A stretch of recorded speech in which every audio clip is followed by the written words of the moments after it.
We are going to go over everything there is to know about the Ethereum merge, including what it means, when it will happen, common misconceptions regarding the merging, and how it will impact the cryptocurrency industry. Stay tuned.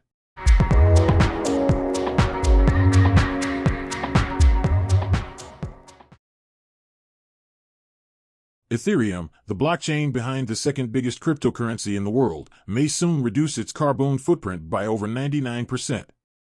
You may think crypto is the future, or you may regard it as a scam. Regardless of which camp you're in, the upcoming Ethereum merge is a significant day. The long-delayed upgrade to the Ethereum blockchain is currently planned to occur on September 15th. If it's successful, the blockchain's massive electricity requirements will fall by over 99%. That is of huge consequence. Cryptocurrency critics argue that coins like Bitcoin and Ether are useless and consume enormous amounts of electricity. The first point is polarizing and subjective, but the second is unequivocally true. In an era when more people than ever view climate change mitigation as society's highest priority, the carbon emissions of Bitcoin and Ethereum are too conspicuous to ignore. In the merge, Ethereum will adopt a system known as proof of stake, which has been planned since before the blockchain's creation in 2014. Because of its technical complexity and the increasingly large amount of money at risk, it has been delayed multiple times. The merge is part of what in the past was called Ether 2.0, a series of upgrades that reshaped the blockchain's foundations. That is of huge consequence. Cryptocurrency critics argue that coins like Bitcoin and Ether are useless and consume enormous amounts of electricity. The first point is polarizing and subjective, but the second is unequivocally true. In an era when more people than ever view climate change mitigation as society's highest priority, the carbon emissions of Bitcoin and Ethereum are too conspicuous to ignore.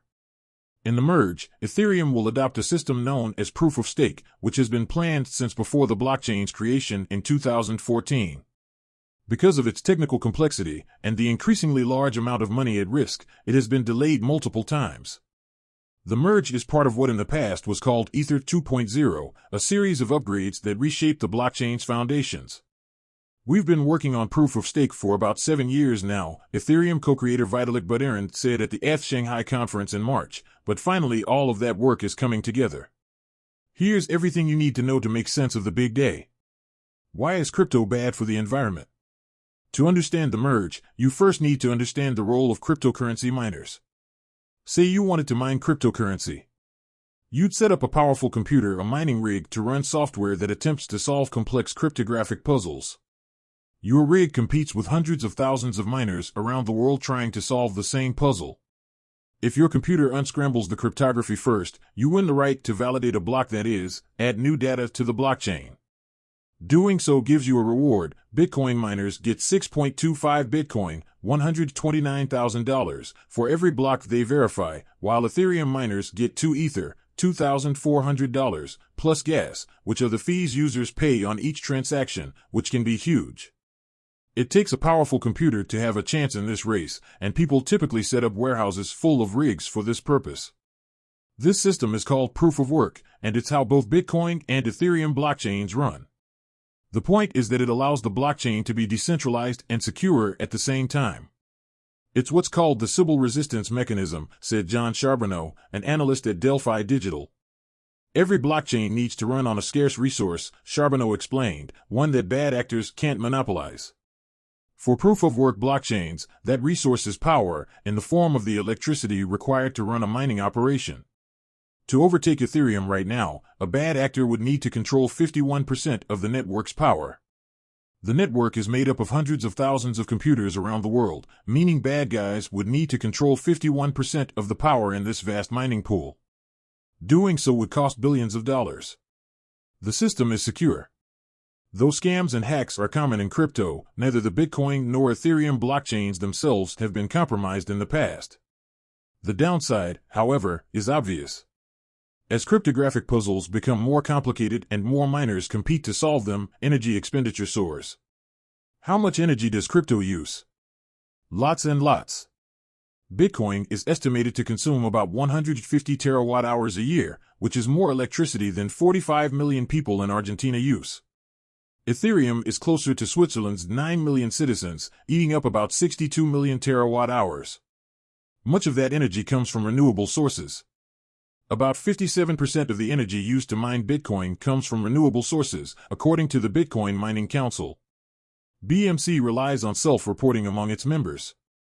This is motivated not by climate conscientiousness but self-interest. Renewable energy is cheap, so mining operations are often set up near wind, solar, or hydro farms. Still, the carbon footprint is extensive. Ethereum is estimated to emit carbon dioxide at a similar scale to Denmark. How will the merge help? The merge will see Ethereum completely shed proof of work, the energy-intensive system it currently uses, in favor of proof of stake. In crypto land, staking refers to depositing cryptocurrency to a protocol. Sometimes this can be to yield interest. For instance, the creators of the Terra USD stablecoin offered customers 19% interest on staked Terra USD. You could put in $10,000 and take out $11,900 after a year until it imploded. Other times, as in the case of a proof-of-stake blockchain, staked cryptocurrency helps secure a protocol. As we'll see shortly, the more Ether is staked, the more secure the blockchain will be after the merge. When proof-of-stake comes into effect, miners will no longer have to solve cryptographic puzzles to verify new blocks. Instead, they'll deposit Ether tokens into a pool. Imagine each of these tokens is a lottery ticket. If your token number is called, you win the right to verify the next block and earn the rewards that entails. It's still an expensive enterprise. Prospective block verifiers, who will be known as validators instead of miners, need to stake a minimum of 32 Ether, $48,500, to be eligible. This system sees punters put up raw capital, rather than power, to validate blocks.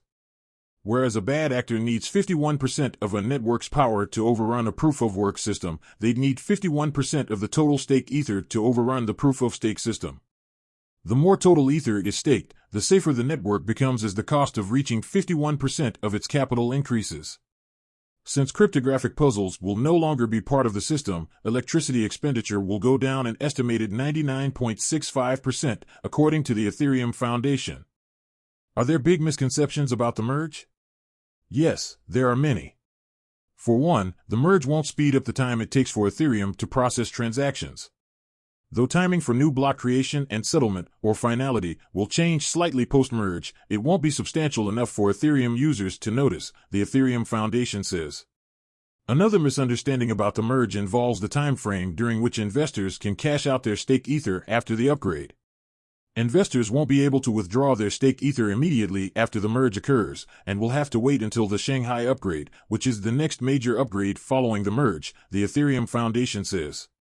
This means that newly issued ETH, though accumulating on the Beacon chain, will remain locked and illiquid for at least 6 to 12 months following the merge.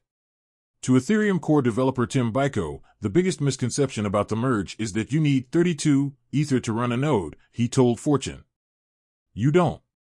Running a node is free, he said. 32 Ether is only needed to run a validator, as mentioned earlier. Validators also can't change protocol rules, Byko said. All the nodes validate protocol rules, hence validators can't single-handedly change them. If you liked this video, please subscribe to our channel. Thank you and goodbye.